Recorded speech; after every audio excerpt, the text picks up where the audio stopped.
Olha, ó, o pão de queijo mineiro hoje, hein? Rapaz, que é isso? Tá tudo bom, mas pão de queijo. Vocês comeram pão de queijo com a com patezinho de ricota, não? Comeram? Vamos fazer uma parceria? Vamos.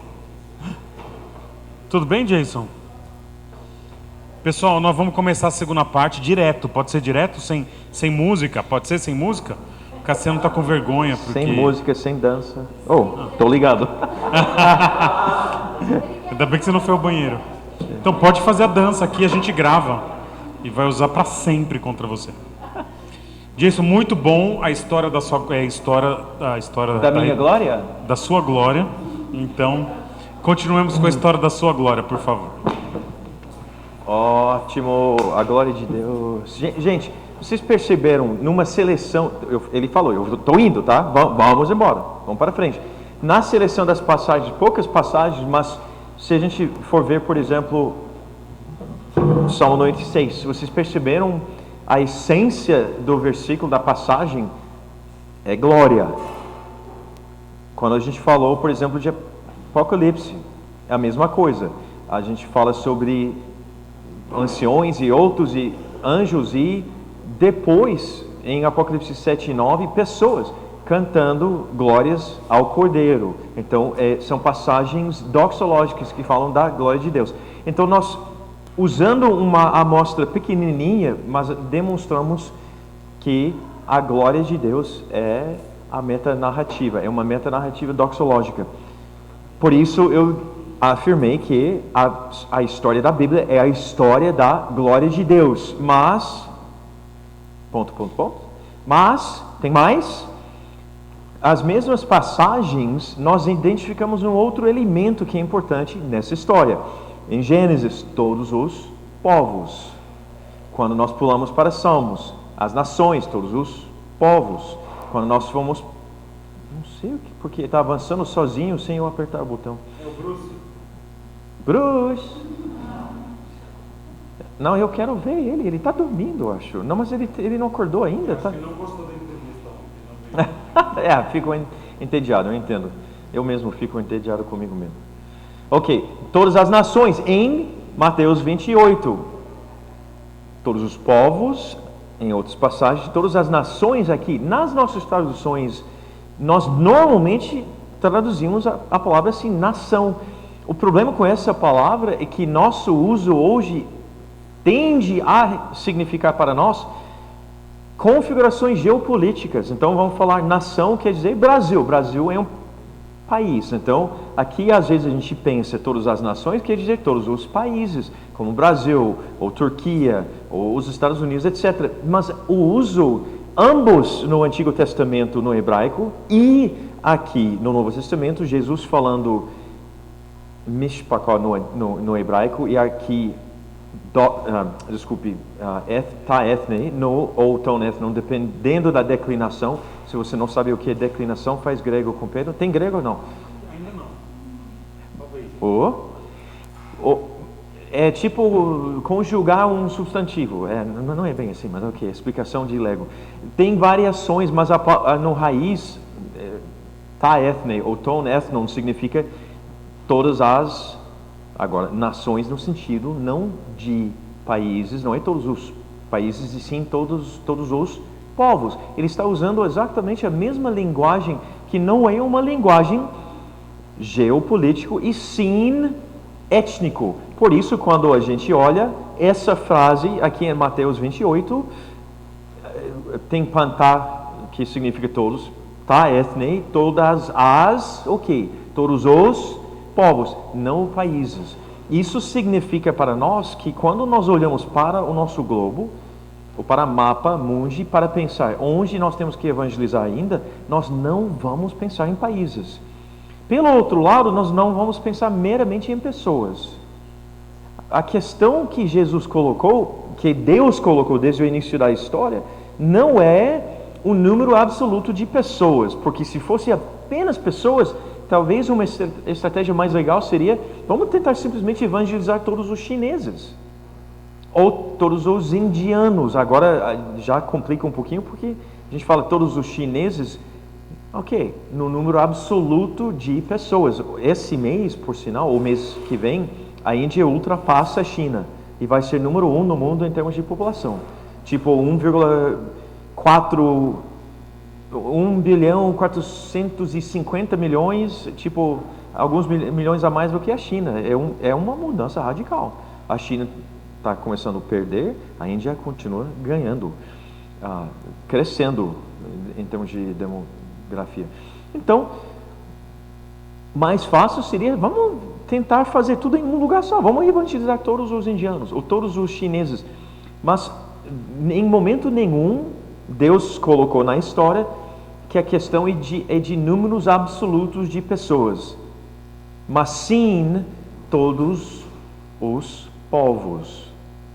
Não é número absoluto de pessoas, e sim todos os povos, todos os grupos étnicos. Então nós estamos olhando, pensando, o que é, se eu quero me inserir na grande comissão, ou se nós como igreja queremos participar, e nós vamos desenvolver, digamos, um portfólio de investimento no reino, em questões de missões, mas missões como?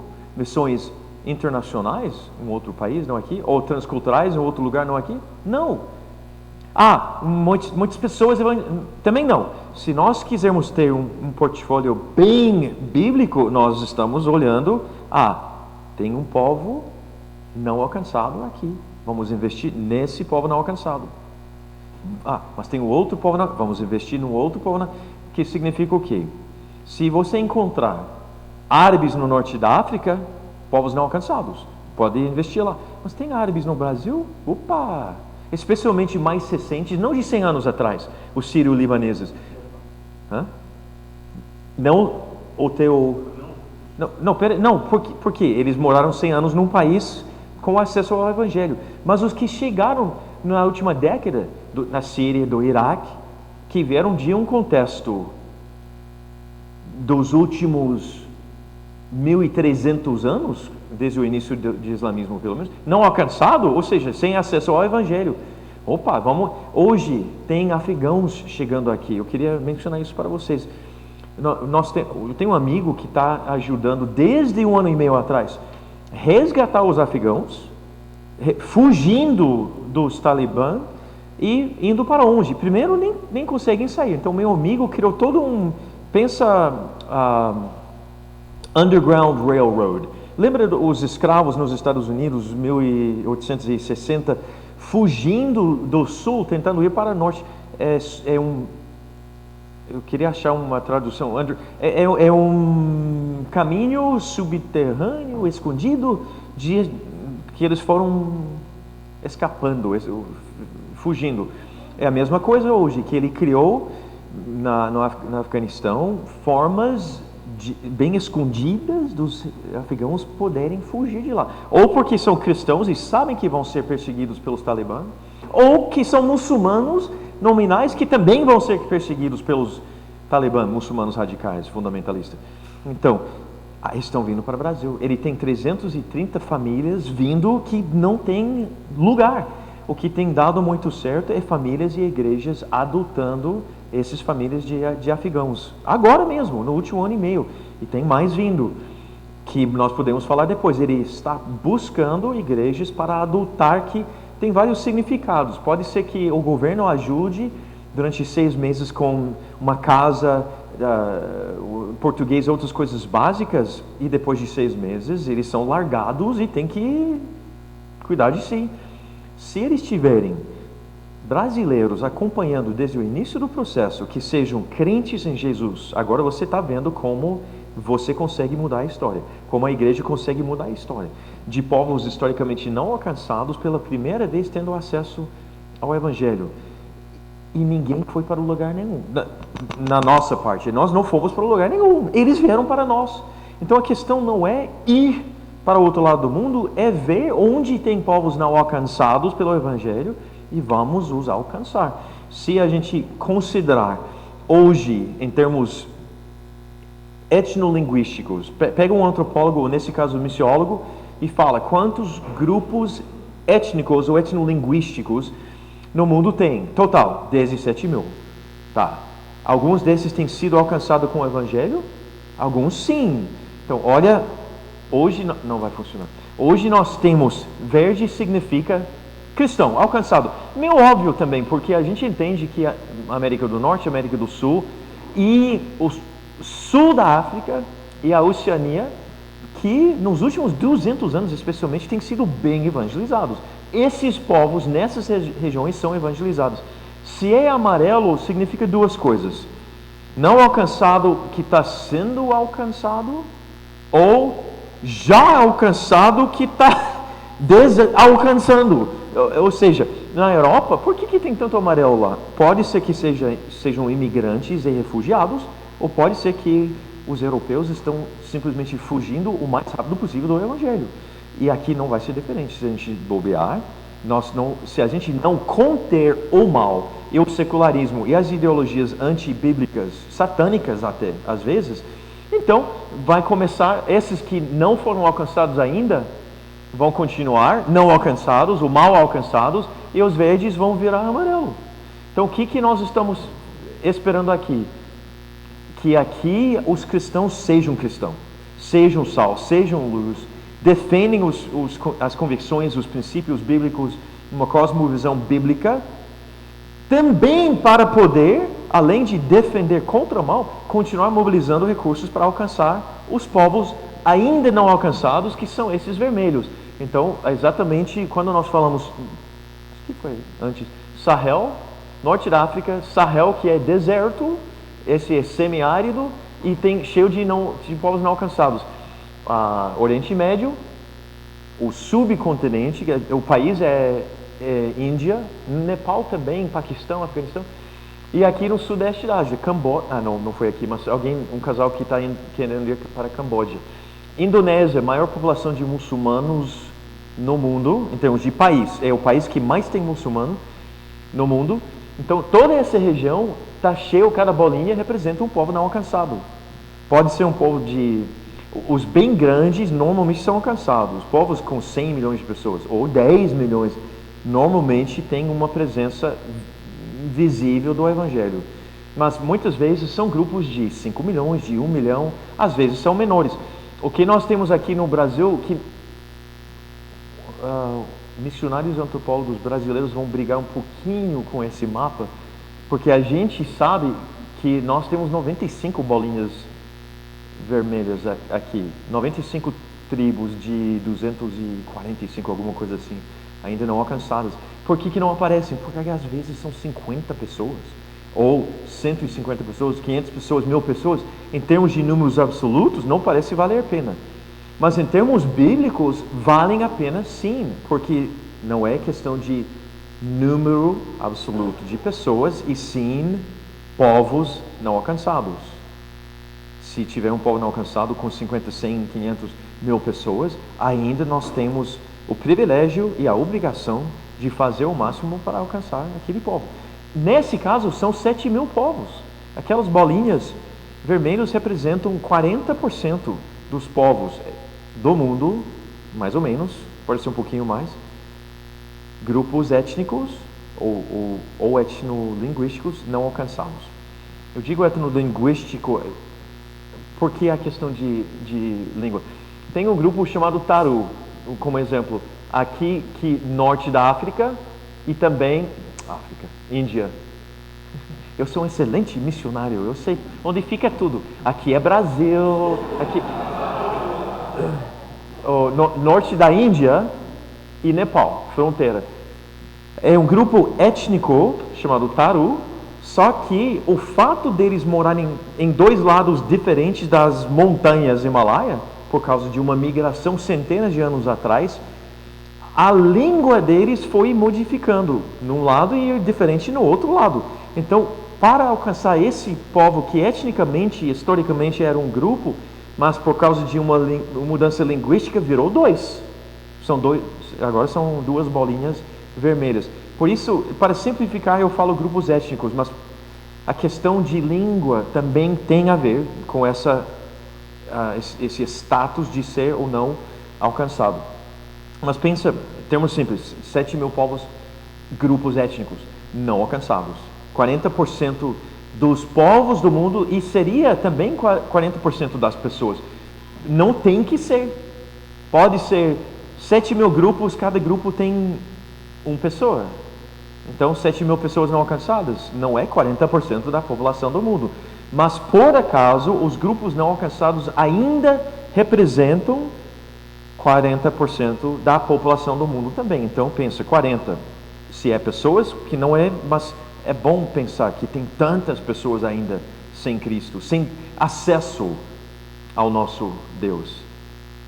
Tantas pessoas, 40% da população do mundo, que está chegando perto de 8 bilhões de pessoas no mundo, quer dizer que 3,2 bilhões de pessoas. Bruce chegou? O que você está apontando? Ah, pergunta. Ela está apontando aqui, eu falei, eu estou esperando o Bruce, mas você não vem. Ok.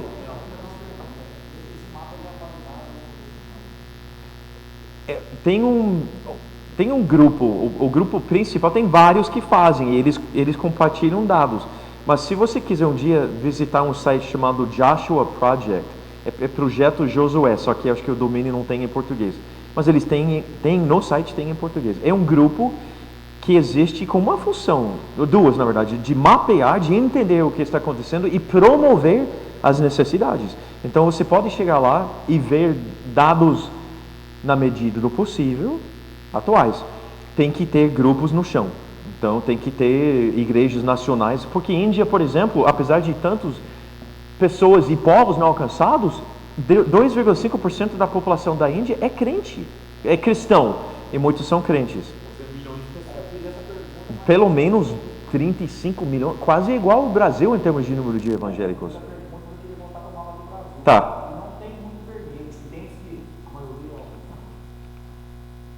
Tá, não tem muito vermelho e... Sim. Alcançado ou alcançável, ou seja, eles têm acesso ao Evangelho. Quem fala português tem acesso ao Evangelho. No Brasil, só pelo fato de eu poder ver na internet, acessar o Evangelho. Se eu quiser ver uma Bíblia, se eu quiser... Hã? Nesse caso, entende que são pessoas que são alcançadas, não que são que foram alcançadas. São alcançadas, mas que foram alcançadas. Eles têm acesso ao Evangelho. Isso. A palavra-chave é acesso. Não quer dizer que eles foram adequadamente evangelizados, mas pelo menos eles têm acesso ao Evangelho. Diferente do que esses aqui, que nem tem a possibilidade, eles não vão nem cogitar a possibilidade que tem uma outra religião, além de hinduísmo, budismo, islamismo. Aqui, mas... Ótimo. Então...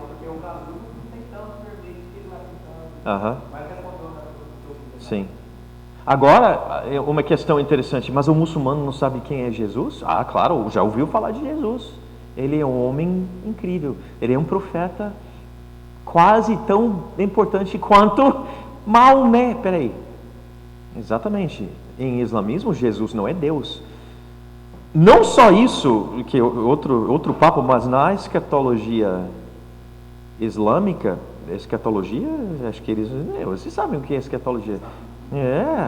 Então, Jesus é o ajudante do anticristo. Na escatologia islâmica, Jesus é do mal. Ele volta para ajudar o anticristo. Então, já ouviram falar de Jesus? Sim, todo muçulmano já ouviu falar de Jesus. Ele não sabe nada de Jesus. Os hindus, já ouviram falar de Jesus? Claro! Tem 330 milhões de deuses no hinduísmo. Ah, Jesus, que legal, mais um Deus. Pega ele e coloca ele na prateleira junto com os outros deuses que eu gosto, porque acho que vão me abençoar e não vão me amaldiçoar. Então coloca Jesus aqui, ele é mais um Deus.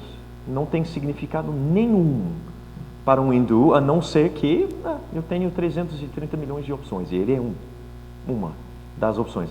Então, quando eu digo não tem acesso, não quer dizer que eles não ouviram falar de Jesus. Às vezes não, às vezes sim. E caso sim, é completamente errado. Uma distorção da verdade.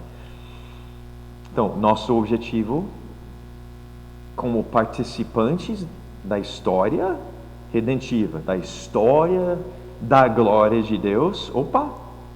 História da glória de Deus. Povos não alcançados que... Não. Ok.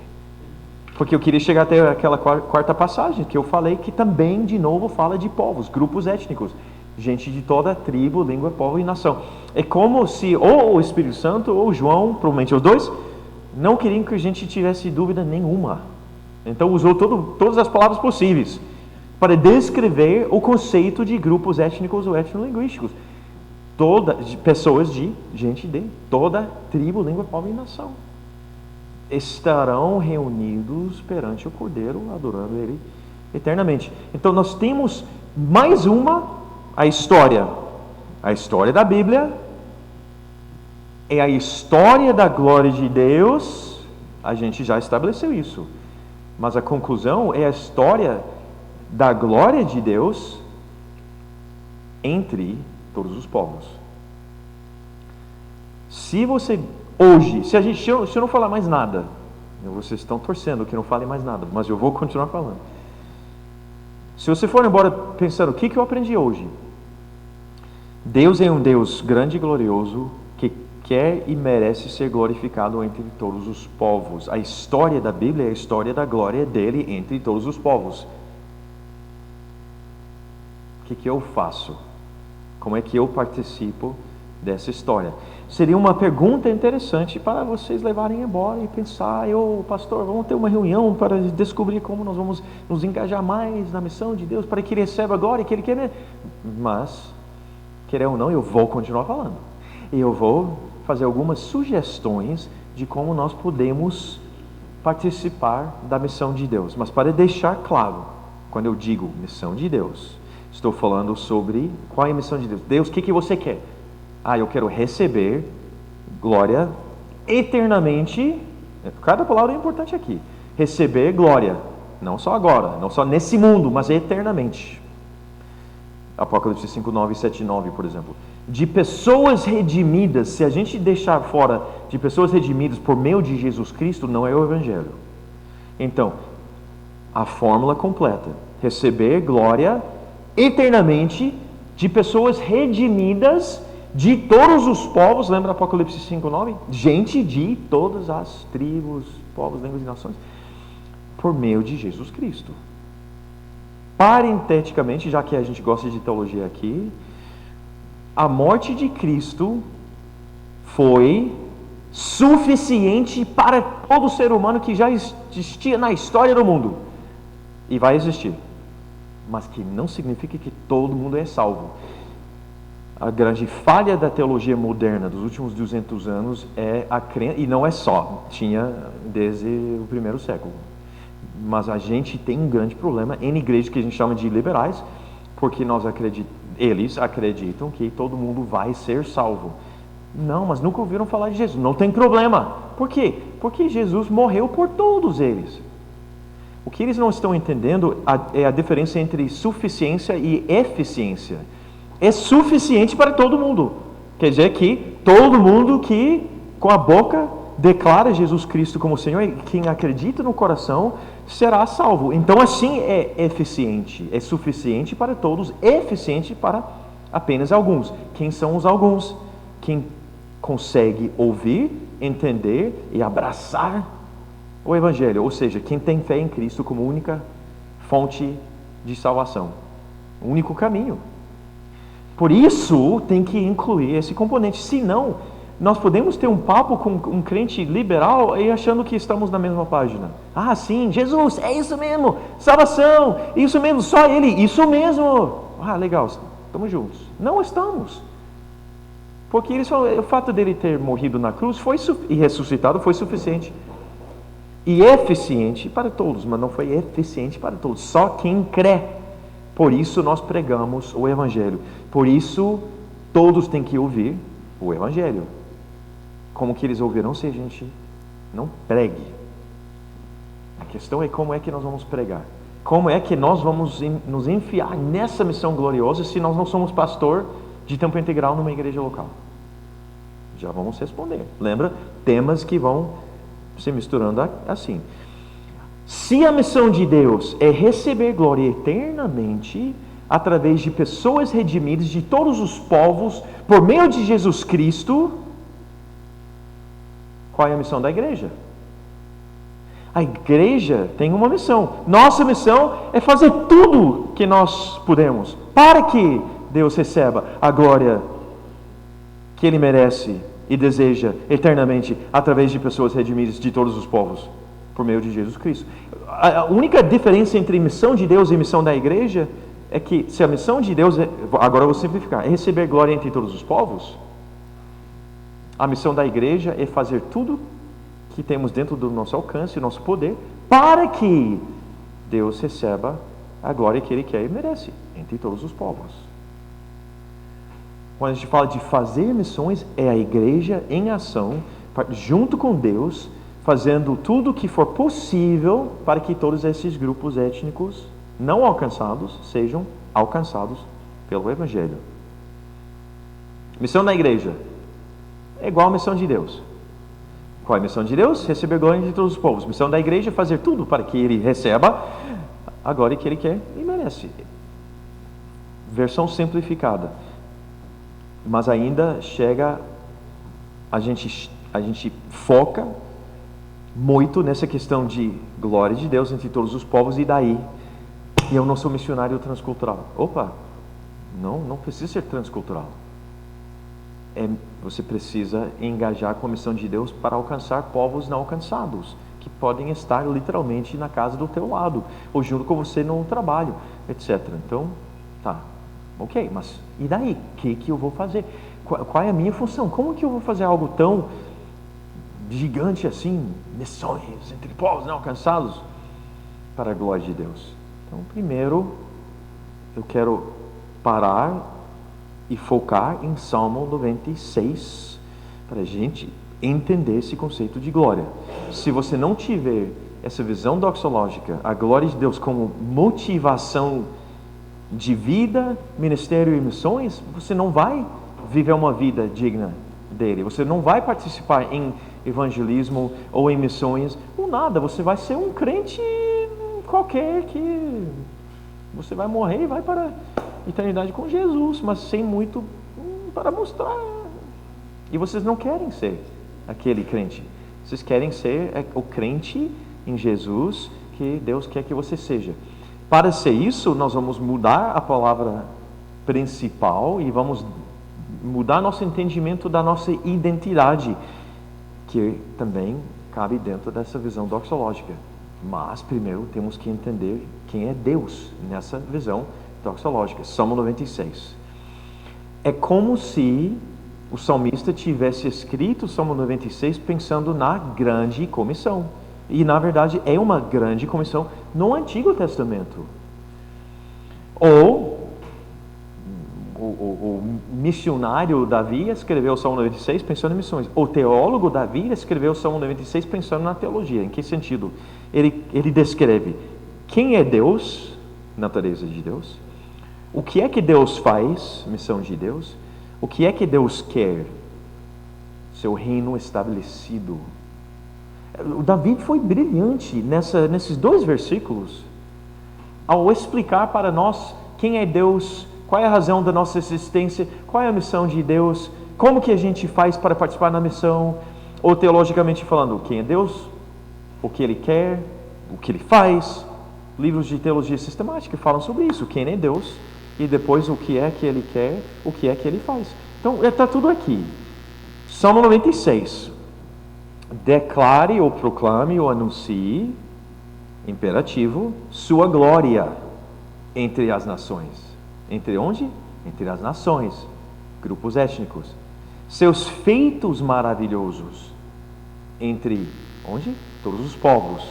Mas por quê? Pois grande é o Senhor e muitíssimo digno de ser louvado.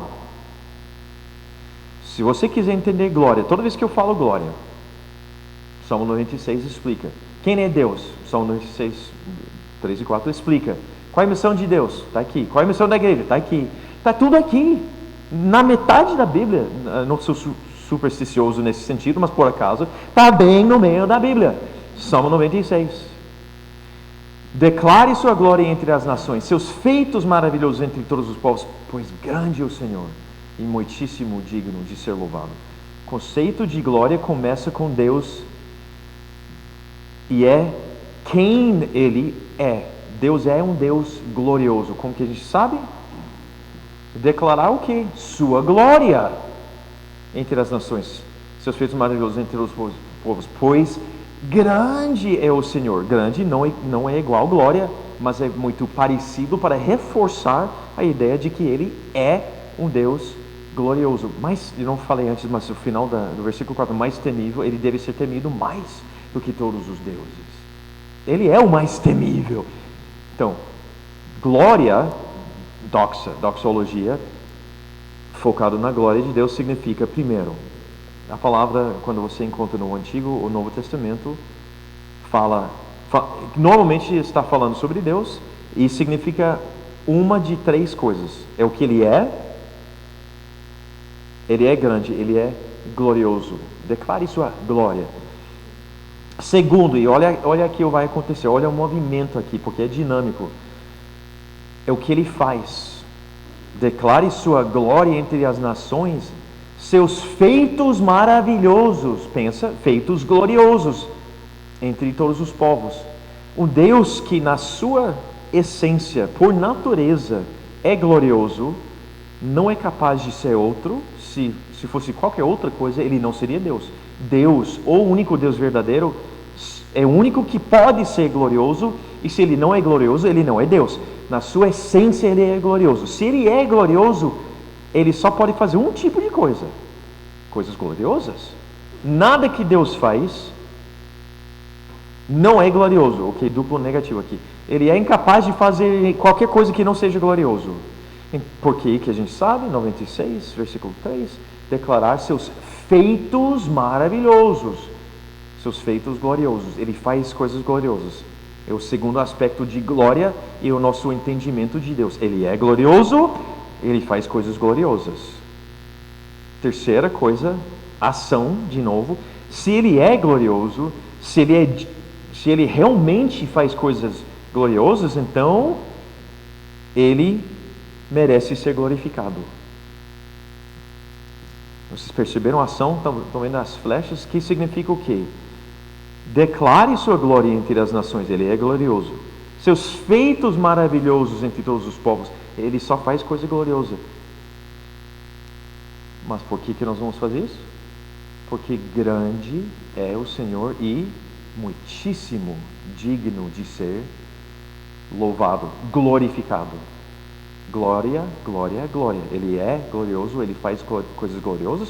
Por essas duas razões, Ele é digno de ser glorificado por nós. Por isso, a outra dinâmica.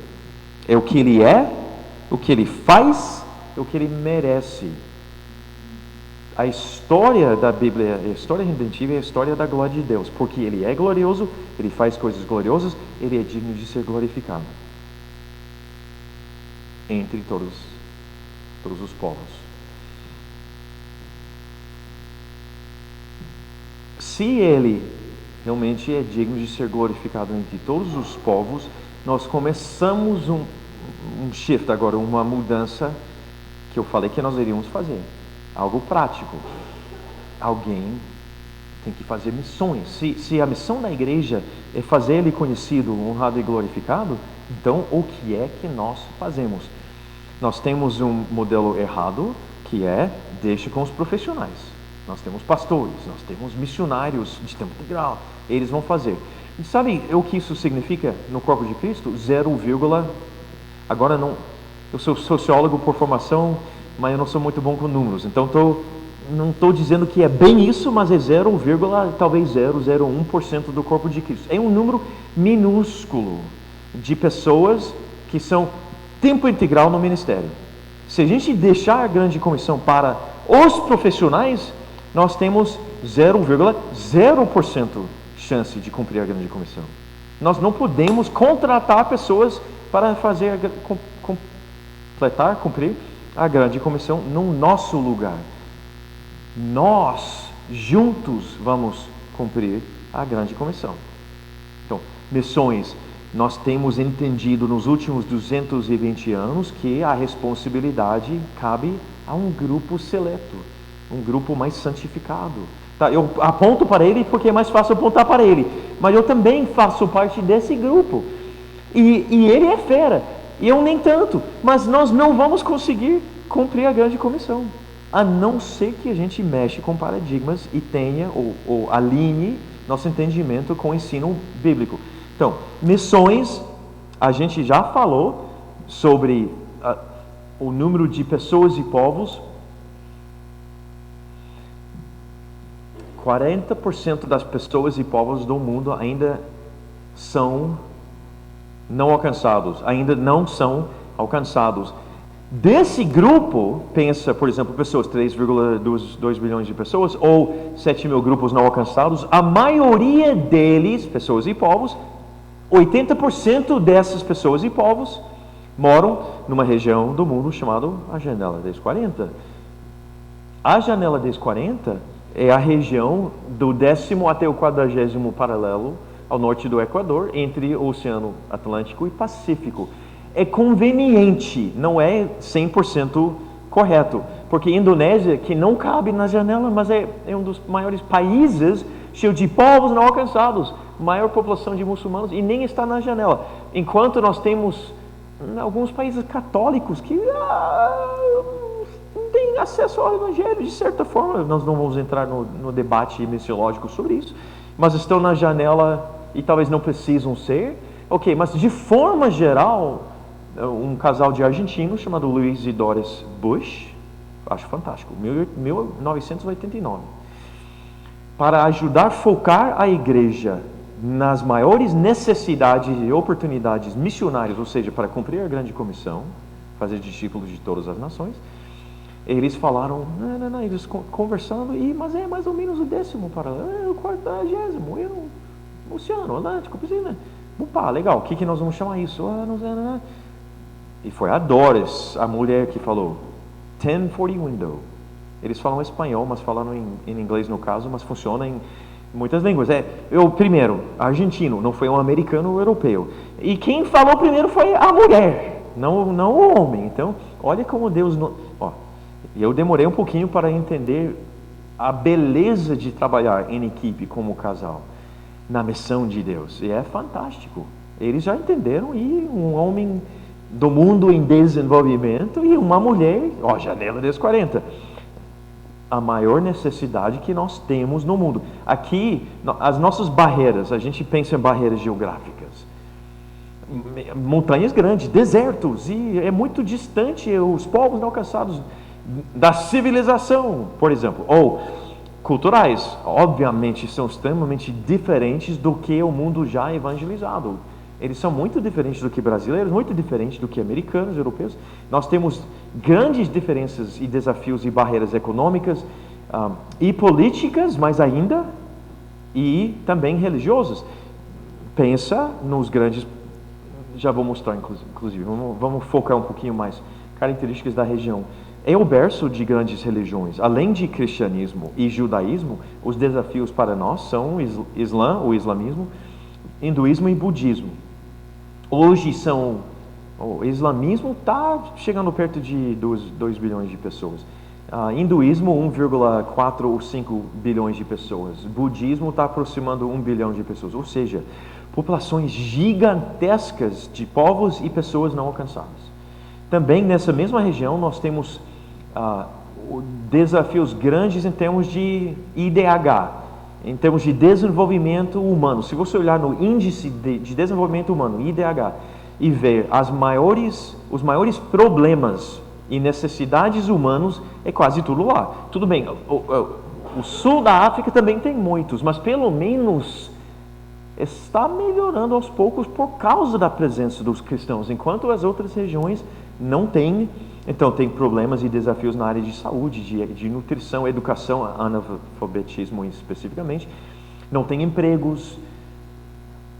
Ou seja, nós não escolheríamos a morar nessa região do mundo. Nós estamos muito bem aqui no Brasil. E, entre parênteses, tem uma americana lá, Eu sou americano, você é as duas coisas, você também é. Ok, mas olha, tem gente, nós poderíamos estar morando nos Estados Unidos que, mas Estados Unidos. Eu amo aqui. Nós somos extremamente abençoados aqui no Brasil. Não quer dizer que não tem segmentos da sociedade marginalizados ou que tem menos. Tem, mas não vamos desprezar o que nós temos. Nós temos muitas bênçãos aqui. Nós somos um povo abençoado. Não estou falando sobre partidos políticos e maldições que eles trazem. Eu não vou dizer quem, mas você acha que vocês já sabem qual. Não vou falar. Nós temos problemas, nós temos corrupção. Ok, não, mas nós temos Deus aqui. E nós temos o privilégio de todo dia, custar o que custe o que custar, custou e custasse. Eu sempre esqueço essa frase. Custar o que custe. Não, custe o que custar. Vamos lá, vamos brilhar todos os dias, porque nós podemos, porque nós somos abençoados e nós não moramos naquela região do mundo. Eu estou curioso uma coisa. Todo mundo da igreja publicar algum país nessa região que vai ali de Marrocos até o Japão. Membros da igreja. Só nós dois, mano. Então, quem sabe? Quem sabe?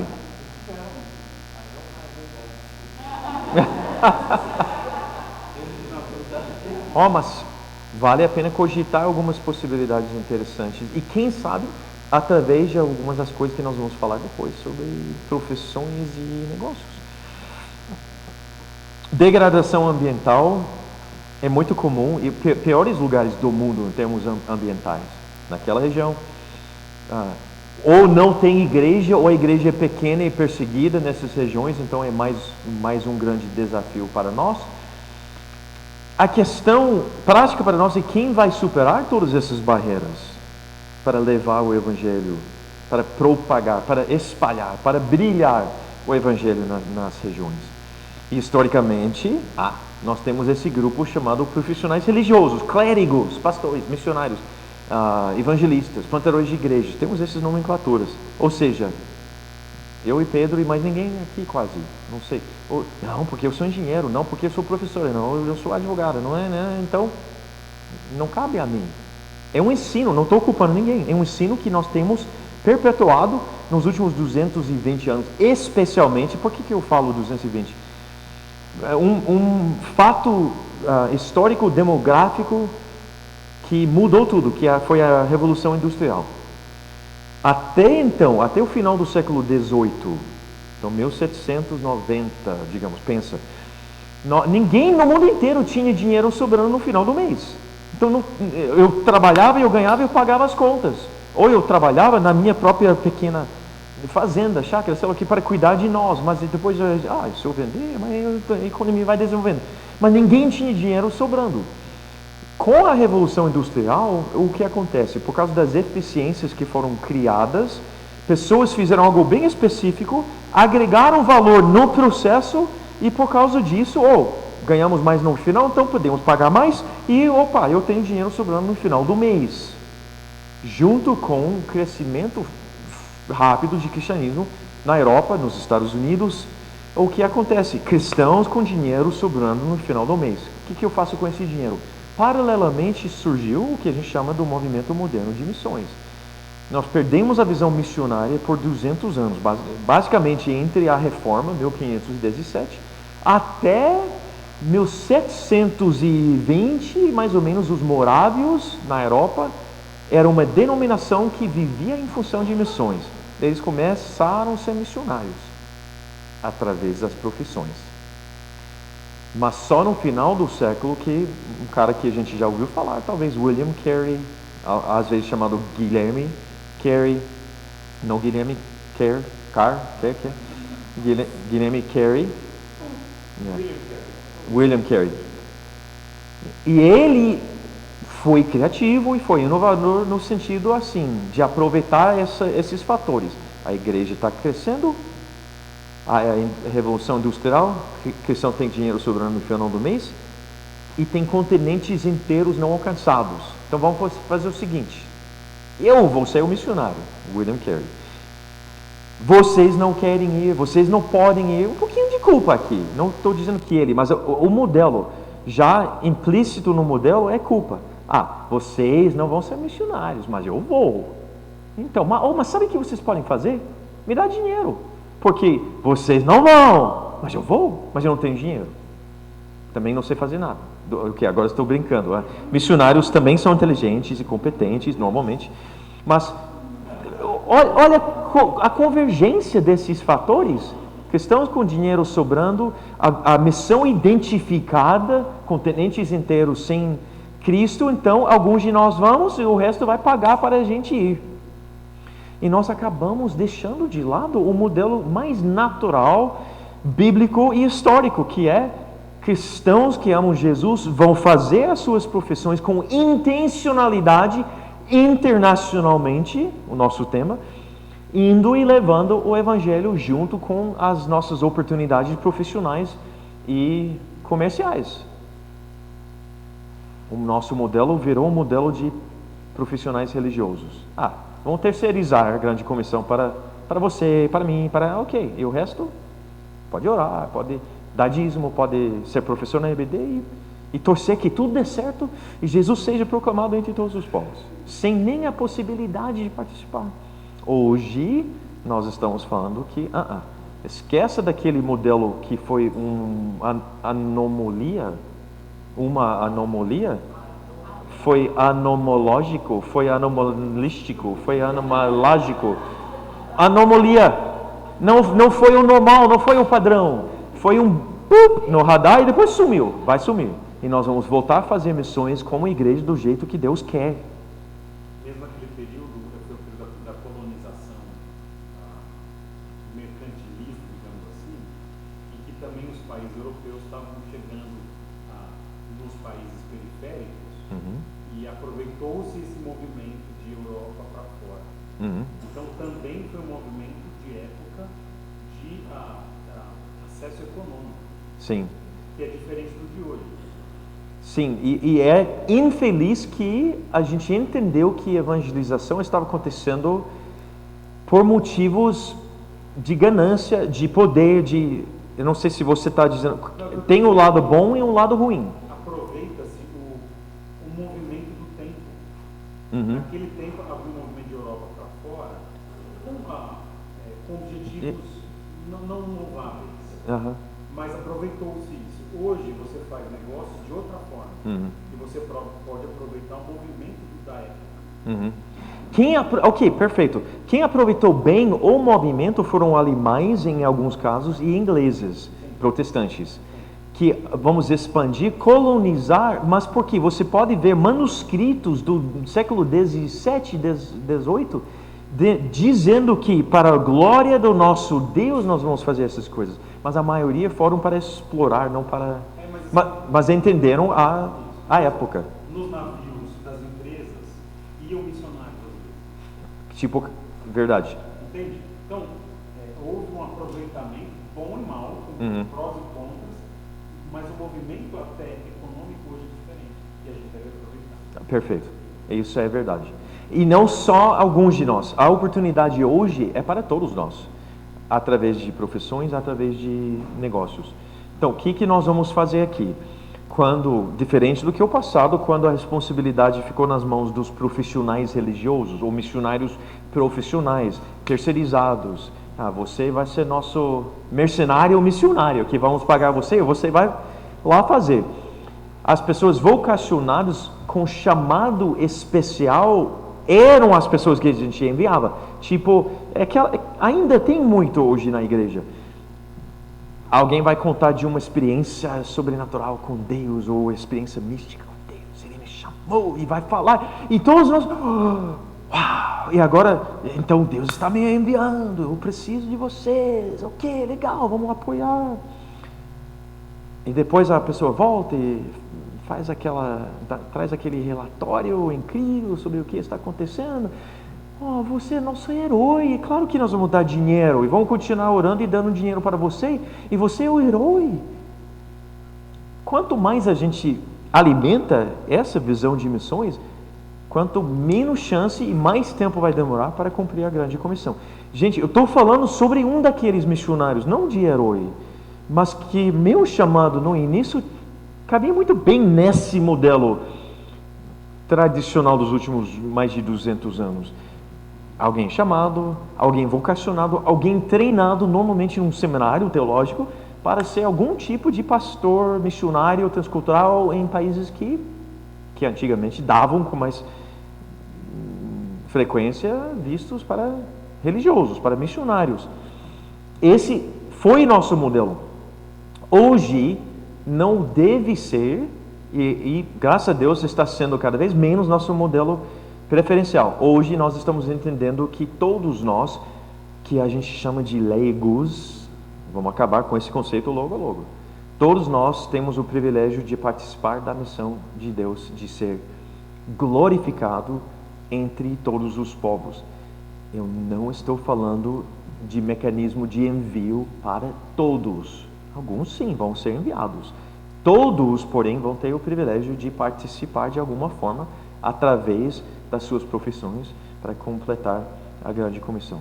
Mas, infelizmente, muitas igrejas locais parecem ter pouco entendimento da importância de capacitar e enviar, quando for necessário, essas pessoas, ou seja, abrir mão, para cumprirem, eu preciso mudar essa última palavra, para missões entre povos não alcançados.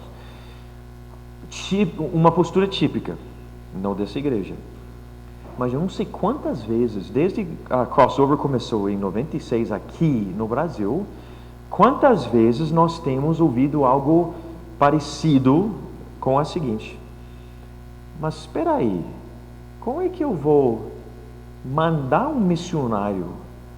Como que nós, como igreja, vamos mandar um missionário que custa $5.000, enquanto o nosso pastor só ganha R$5.000?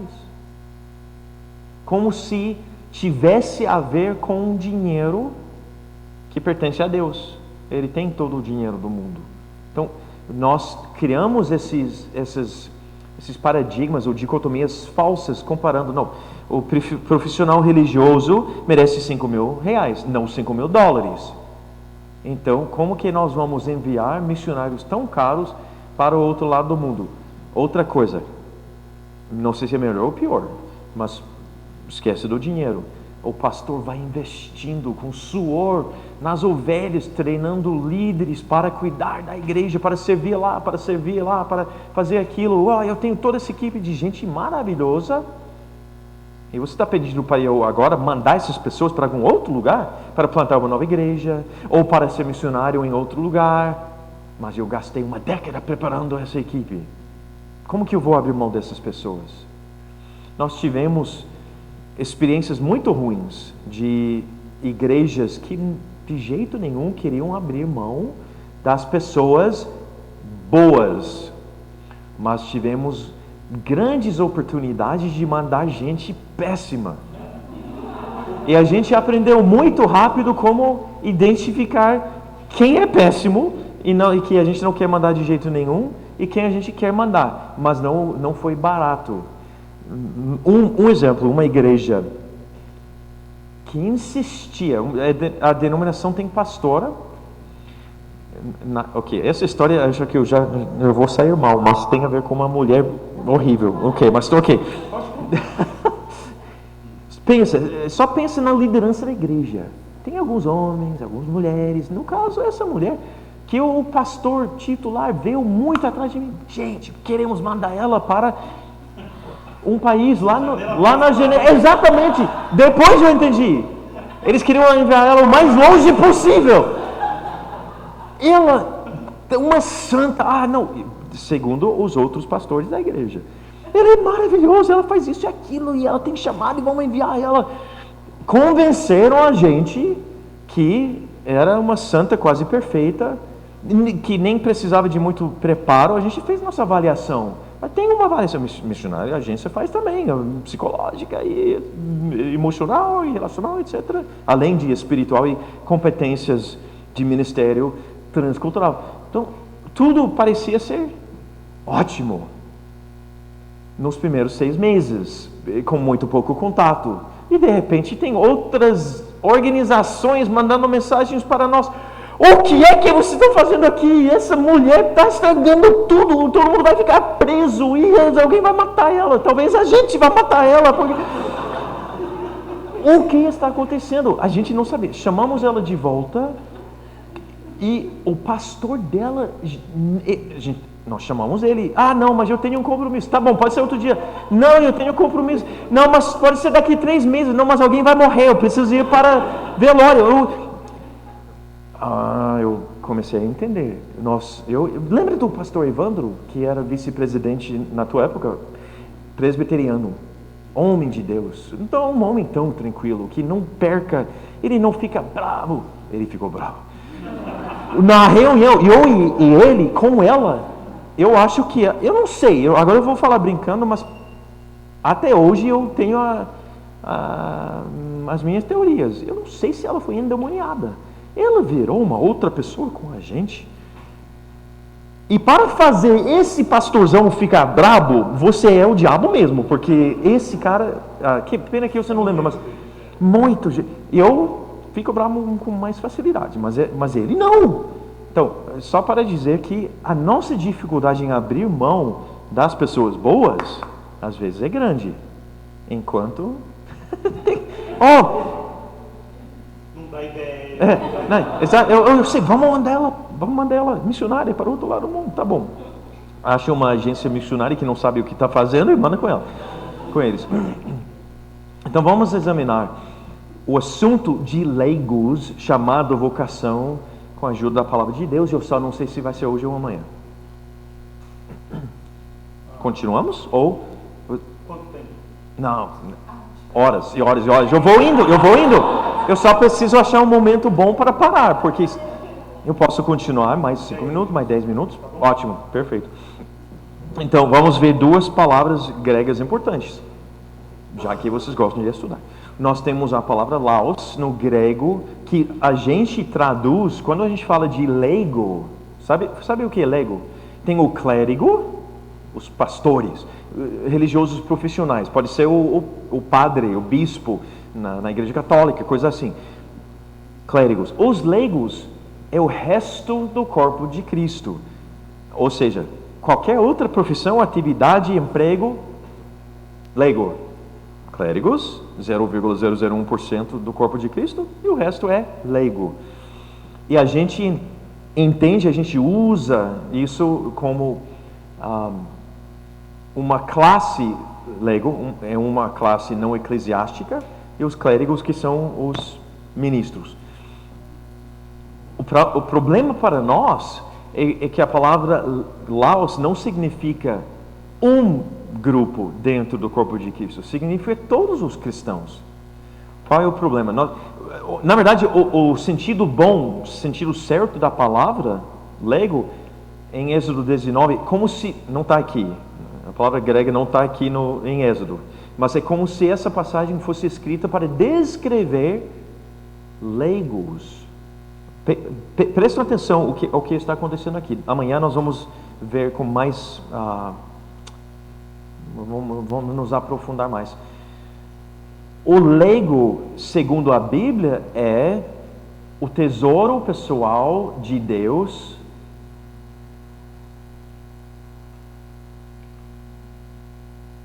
o reino de sacerdotes, uma nação santa. Êxodo 19, 4, 5 e 6.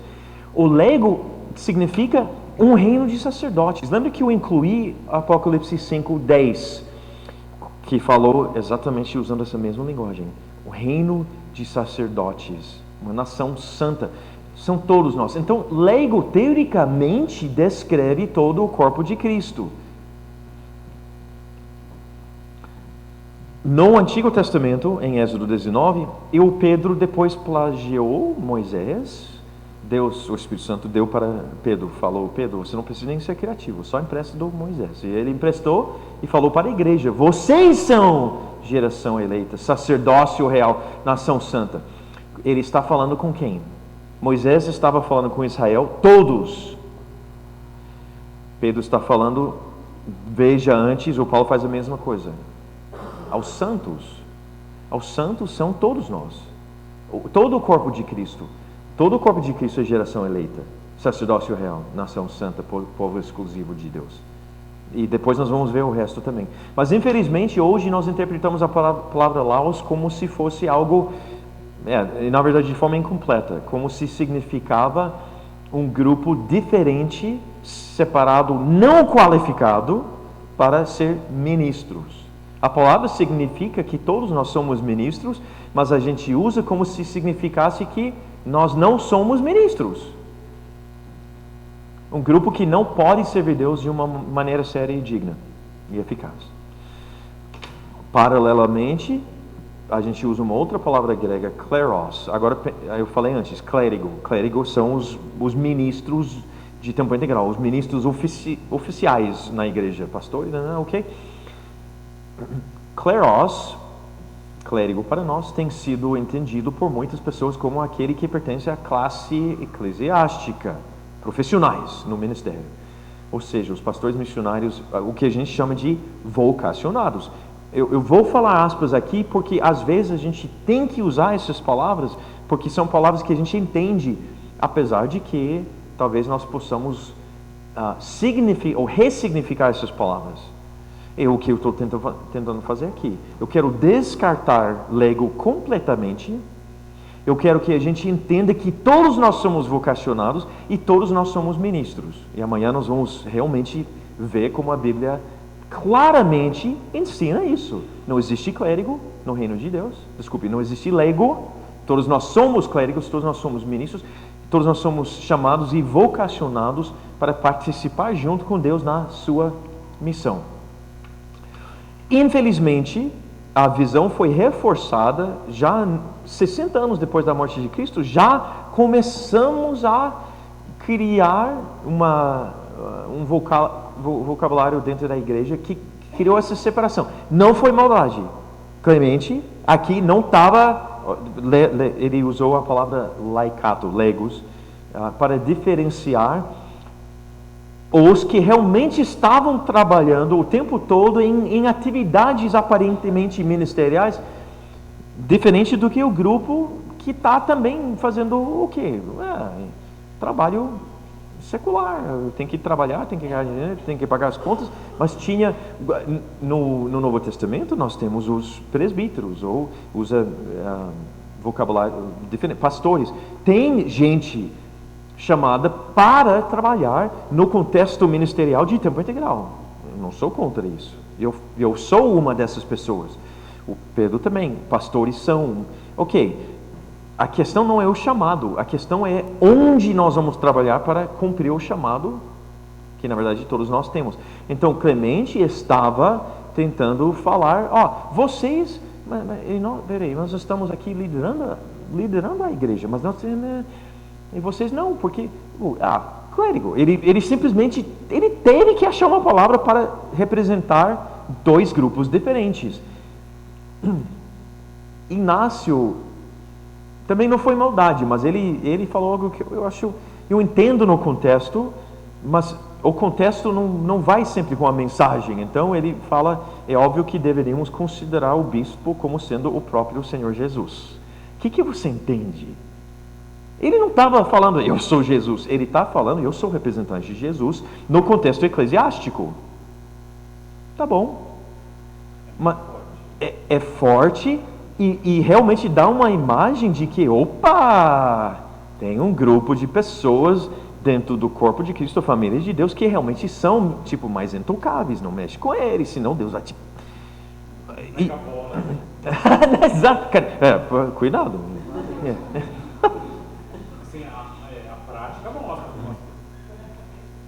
Então, uma interpretação mais correta de kleros seria sentido de herança ou herdeiro. Olha, desculpe, não é ginástica ou acrobacia linguística aqui. Eu estou tentando mostrar o significado claro das palavras. O kleros no Novo Testamento significa herança ou herdeiro. Quem são os herdeiros de Deus e das bênçãos de Deus? Os filhos. Quem são os filhos? Todos nós. Na verdade, a palavra que a gente usa para significar um grupo específico significa todos nós. Kleros. A outra palavra, não sei se está no próximo slide ou não, mas a outra palavra, laos, também não significa um grupo específico, significa todos nós. Então, as duas palavras significam todos nós. As funções aqui, as funções aqui, todos nós. Kleros no Novo Testamento nunca significa seleção de ministros, uma classe eclesiástica diferente do que o resto do corpo de Cristo. Então, ambos laos e kleros representam o mesmo grupo de pessoas, todos nós. O que eu acabei de afirmar, e que nós vamos explorar mais amanhã, é que todos nós somos ministros do Evangelho. E que quem vai trabalhar como engenheiro, acho que eu falo engenheiro muito porque meu filho é engenheiro. Agora, não, a advogada é advogada porque tem muitos advogados. Ok, não, mas a minha filha tem. Então, apropriado.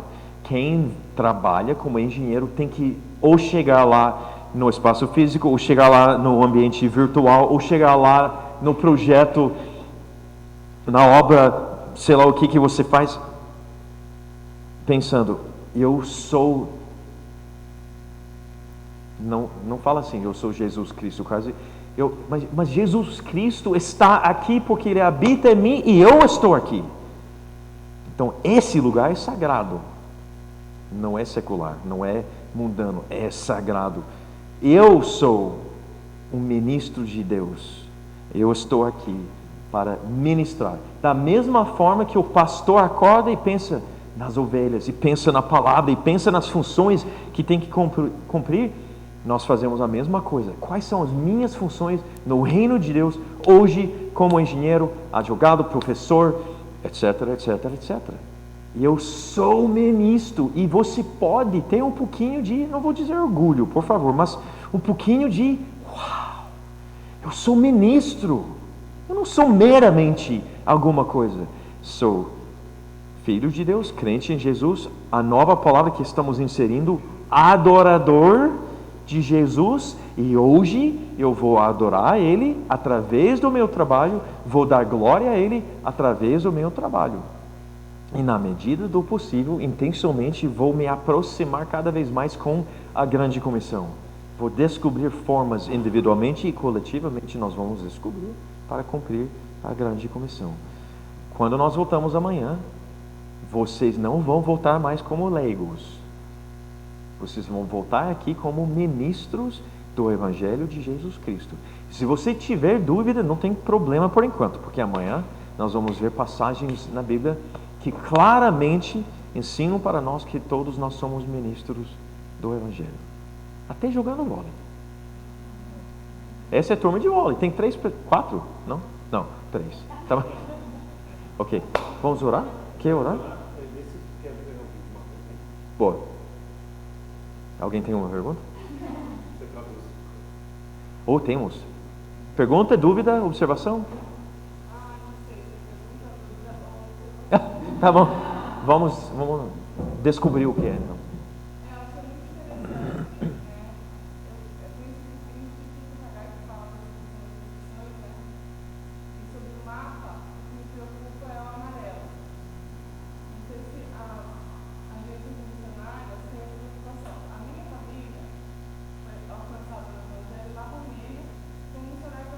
Uhum.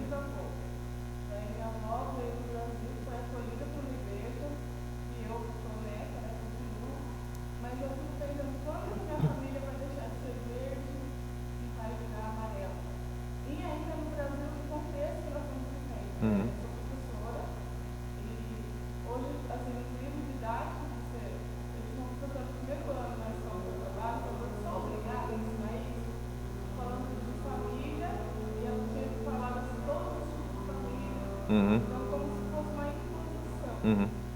Não é muito preocupante também a questão do amarelo? Será que a gente usa a janela 20/80?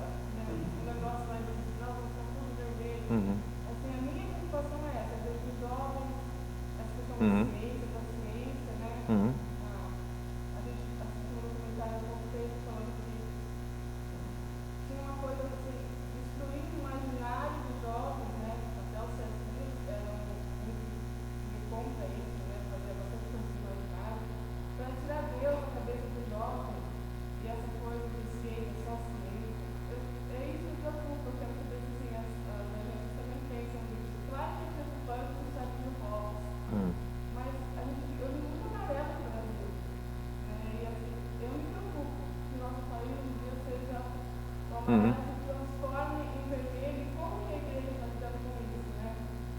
Com essa secularização, com essa coisa, tirando de Deus a ciência, tudo. Não sei se isso é dúvida, se é observação. Posso responder a pergunta bem vinculada à área da nossa construção.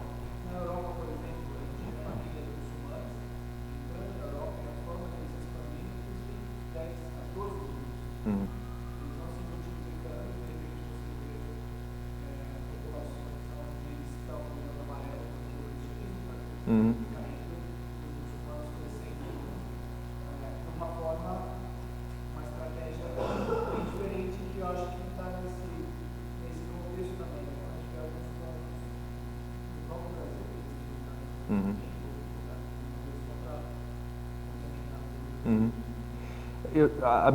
Eu tenho uma resposta fria missiológica e depois uma resposta mais agradável. A resposta fria missiológica é que, pelo que eu vejo na Bíblia, uma vez alcançado, se o povo perde o evangelho, a culpa é do povo. E não precisa ser reevangelizado se ainda tiver povos que nunca foram evangelizados. O processo se mantém. Sim. As pessoas querem ou não, o processo se mantém. Porque a disponibilidade do evangelho se torna o amarelo. A disponibilidade continua disponível. Eu acredito até que o povo pode, depois de muitas gerações, ter esquecido completamente do evangelho. Quem vai ser julgado são eles, Deus vai julgar eles, não a igreja, porque a igreja em algum momento na história fez a sua parte de evangelizar o povo. Okay? Essa é a minha resposta fria. Por isso, quando eu falo da Europa, a gente não manda missionários para a Europa para alcançar europeus, nem para os Estados Unidos para alcançar americanos. Porém, os refugiados, imigrantes, pessoas de povos nunca evangelizados, na Europa, nos Estados Unidos, no Brasil, com certeza nós vamos tentar evangelizar. A dinâmica interessante que acontece aqui, eu vou usar Londres como exemplo. Londres tem um ring road, uma estrada chamada M25 que vai ao redor, como que a gente chamaria isso? De Rodoanel. Isso. Yeah.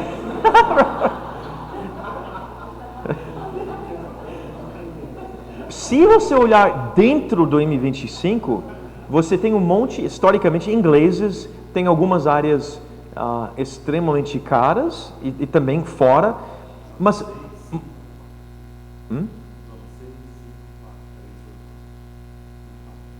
Eu não sei se eles fazem assim em Londres, é zonas.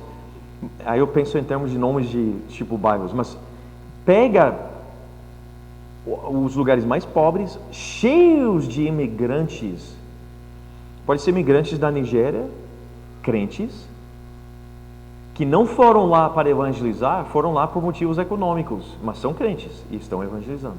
Ou você pode pegar outros grupos de africanos, você pode pegar grupos recém-chegados e recém-evangelizados e que tem aquele fervor de conhecer Cristo pela primeira vez. Ou seja, ao redor do M25, se a gente fizesse um raio-x espiritual, onde é o calor do Evangelho, é nesses grupos de refugiados, imigrantes, Zona 6, Bangladesh, recém-convertidos, iranianos recém-convertidos, paquistaneses já crentes, mas que fugiram do Paquistão por causa de sei lá o quê. Os ingleses, sem querer, mas o fervor espiritual desses grupos de imigrantes está impactando os ingleses também. Quem está ajudando a manter o evangelho vivo por enquanto na Inglaterra é tanto os estrangeiros crentes ou que se tornam crentes lá, quanto os próprios ingleses. Então essa migração de povos me dá esperança de preservar nossa cultura cristã e a presença do Evangelho em países e povos já evangelizados. Ou seja, quanto mais nós focamos na grande comissão, mais chance nós temos de preservar as culturas que já são cristãs e a presença do Evangelho em grupos que já são cristãos. Uma outra resposta que tem muito mais a ver com o que nós vamos falar amanhã, tem a ver com paixão, tem a ver com chamado, tem a ver com dons. E se nós não somos chamados, cada um de nós, se eu não tenho um chamado específico para sair de Atibaia, para fazer algo entre grupos não alcançados, ok, mas qual é meu chamado? Tá, eu estou inserido num contexto, eu tenho certos dons, tenho certas paixões, o que é que eu vou fazer para brilhar o Evangelho aqui? E às vezes, vocês não vão lembrar, eu não falei muito hoje, mas vou falar mais amanhã, quando eu falei de glória de Deus em todas as áreas da vida, todas as esferas da sociedade, todos os povos do mundo. Obviamente a gente começa aqui comigo mesmo, porque eu estou aqui, eu penso aqui. Então, glória de Deus em todas as áreas da minha vida, prioridade na minha vida. Na sociedade ao meu redor que eu consigo impactar, então, glória de Deus nas esferas da sociedade que eu posso impactar. E a glória de Deus entre todos os povos. Às vezes não é todos os povos, ou às vezes é um dos povos que estão aqui, ou às vezes é esferas da sociedade. Nossas esferas de batalha é a área de educação, é governo, é artes, tem alguns chamam de montanhas, mas são esferas de influência comercial, econômico, negócios, que nós podemos impactar. Você obviamente tem uma preocupação e que é bom, acho que é santificada. Eu tive, durante a pandemia, uma preocupação não santificada com problemas do governo, políticas, vacinas, sei lá o que, máscara. Acho que todos nós talvez, mas eu caí nas mídias sociais, eu acabei comprando brigas e não era minha briga. O meu chamado realmente é com fins da terra, povos não alcançados.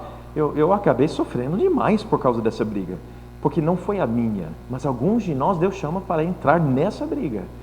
Agora, se numa conversa normal, claro que eu vou entrar na briga, mas eu não vou fazer questão de fazer isso todos os dias. Por exemplo, no aeroporto, semana passada, voltando para Curitiba, em Guarulhos, eu conheci por acaso 2 médicos brasileiros. A gente sentou junto na sala esperando os nossos voos e começamos a falar sobre toda a questão de LGBT, eles não são nem crentes, então, mas fomos conversando eu sondei eles, na verdade, eles não são crentes, mas têm os mesmos valores nesse sentido que eu tenho, que está tudo errado, que nós estamos negando ciência, estamos negando biologia, história, etc. Alguns têm essa paixão, essa visão, ou defender a família. A ideia de família, uma ideia bíblica, judaica, cristã. Então, essa pode ser a sua missão. Se é amarelo, você faz tudo o que aqui se torne verde. Se é verde, faz tudo para que não se torne amarelo. Isso é completamente válido. Amanhã vai fazer mais sentido quando eu falo sobre questões de paixão, vocação, chamado. Muito bom. Qual a relação que vocês têm tido com propostas neocalvinistas? O que especificamente? A ideia de arrancaica das esferas de soberania. E daí, porque há um neocalvinismo mais atuante e um de 100 anos atrás. Mais responsivo. Ah. O que você pensa? O Abraham Kuyper e os mentores dele é uma espada, é uma goma de duas. Espada de 2 gumes. Ai, ai, ai. Ah, espada de 2 legumes. 2 gumes. Não, mas eu vou lembrar por causa disso, porque eu sei que não é legumes, mas se é gumes, eu consigo lembrar. Porque a ideia de criar separação das esferas, eles falam de soberania das esferas. Então, quem é especialista na esfera, então vamos ouvir. Ser médico, eu não vou fingir de ser médico e me tratar quando eu preciso de um cirurgião treinado para me tratar. Esfera da soberania. Soberania das esferas. Um engenheiro, eu quero um engenheiro e arquiteto que desenha, engenheiro que constrói o prédio que eu moro. Não quero ter nesse caso, o médico construindo o meu prédio. Soberania das esferas faz sentido assim. O problema é quando quem é especialista na área não funciona baseado nos princípios da própria área. Quando o médico, como aconteceu recentemente, começa a negar biologia básica. Mas ele começa a entrar em outra esfera, que é a anatomia. Então, eu imaginei que você está indo nessa direção. Então, aqui nós começamos a ter um grande problema, porque se você é especialista e nem na tua própria área você está se comportando, ensinando, fazendo o que é óbvio, eu não confio em você para mais nada. Especialmente se você invade uma outra esfera de influência que você obviamente não entende, então nós temos problemas. O lado negativo também é a vida não é assim, tudo é integrado. Uma visão mais holística me atrai mais integrada. A pergunta é, o Ben parece muito mais proativo, porque há essa parte de neocalvinismo eu explico para a igreja, mas é uma pergunta às vezes eu acho que a gente se mantém nas áreas em que a gente consegue atuar, e quando Deus amplifica, a gente atua em áreas maiores. Então, o papel político da igreja hoje, o papel individual é o voto. Mas às vezes as igrejas conseguem voz. Conseguem, com Abraham Kuyper, se tornar um primeiro-ministro. Aí ele consegue mexer mais na sociedade. Mas às vezes me parece que a gente tem propósito que a gente quer mudar a sociedade meio que à força. Como que a ideia do Ben se posiciona nisso? Vai transformar para valer ou vai esperar a oportunidade de se abrir? Essa é a minha pergunta no que diz respeito ao calvinismo. Proatividade com bom senso e uma sensibilidade ao Espírito Santo também. A ideia de invadir, de conquistar, pessoalmente não me atrai muito, apesar de ter linguagem bíblica que fala que é parecido com essa visão de vamos conquistar. Porque a mente empresarial muitas vezes é de fazer acontecer. Então, e o grande problema exatamente por isso eu acho que a empresa é minha, eu faço o que eu quero e vamos embora, vamos para frente, vamos conquistar, vamos ser ricos, etc. Sensibilidade ao Espírito Santo, é isso que eu estava falando. É uma outra forma de entender quem somos e como nós permeamos e impactamos a sociedade. Você mencionou, acho que eu mencionei Kuyper, mas você falou dele como sendo um primeiro-ministro, é perfeito, mas ele mudou de esfera religiosa para governo numa transição suave onde ele se adequou, onde ele se preparou e foi aceito nessa nova esfera. Nós temos o Deltan Dallagnol. Hoje, você sabe quem é o Deltan? Agora é deputado. Sim, exatamente. O cara é da nossa igreja, crente, muito sério com Deus. Não vou me surpreender um dia se ele for pelo menos candidato para ser presidente desse país. O homem é bom na esfera dele. Ele não está assim desnecessariamente. Ele fala a verdade. Deus está usando ele para revelar a verdade e nisso as portas estão abrindo para ele brigar. Ele tem que brigar, é batalha, mas ele não está fazendo isso desnecessariamente. É uma sensibilidade ao que o Espírito Santo está fazendo na vida dele e no nosso país. Acho que essa conversa poderia ir longe. Não sei se eu vi duas mãos e foi o primeiro. Ok.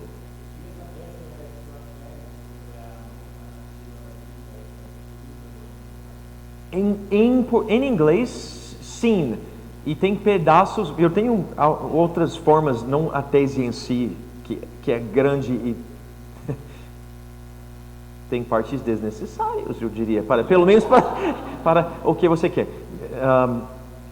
eu tenho um livrinho bem simplificado, dois na verdade, que falam ambos sobre BAM, Missão Empresarial, e sobre essa metanarrativa doxológica.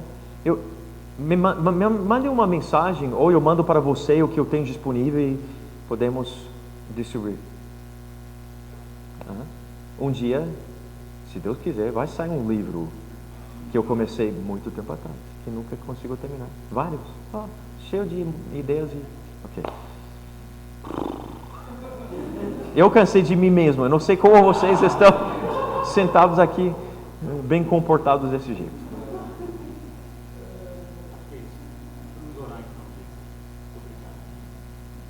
Prazer. Podemos orar? Posso orar por vocês? Por nós?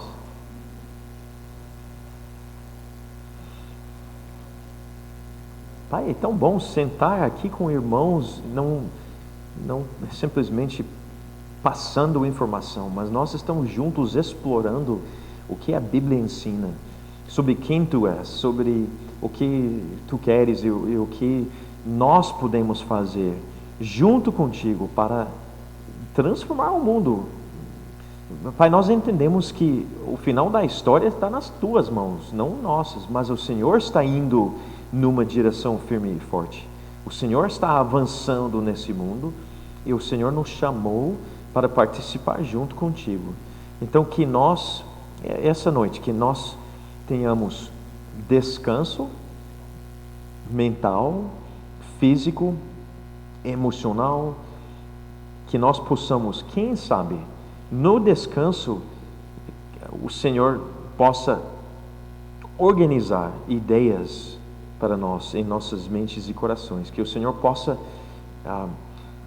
colocar pedaços da quebra-cabeça, peças da quebra-cabeça junto, para a gente acordar e entender algo muito preciso, específico, necessário, especial que o Senhor quer revelar para nós, algo que o Senhor quer fazer em nós, algo que o Senhor quer fazer através de nós, que seja uma noite maravilhosa para cada um e que nós amanhã tenhamos o privilégio de bater um papo, de falar com um amigo, de cogitar demais ou de novo as ideias e depois entender como igreja. Pai, eu estou pedindo para essa igreja, sob a liderança do pastor Pedro e os outros aqui que têm funções diferentes nessa igreja, que juntos eles possam entender a coisa nova que o Senhor está fazendo, que o Senhor quer fazer semana que vem, mês que vem, ano que vem, que essa igreja possa ser,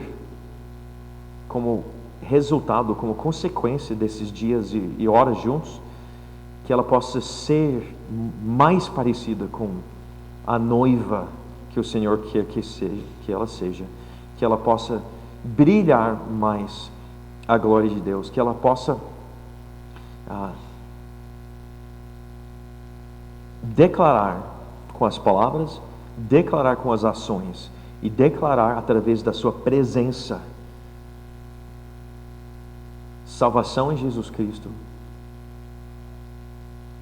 e o poder integral do Evangelho para transformar vidas, famílias, comunidades, uma sociedade, uma nação inteira, nossa, e também as nações.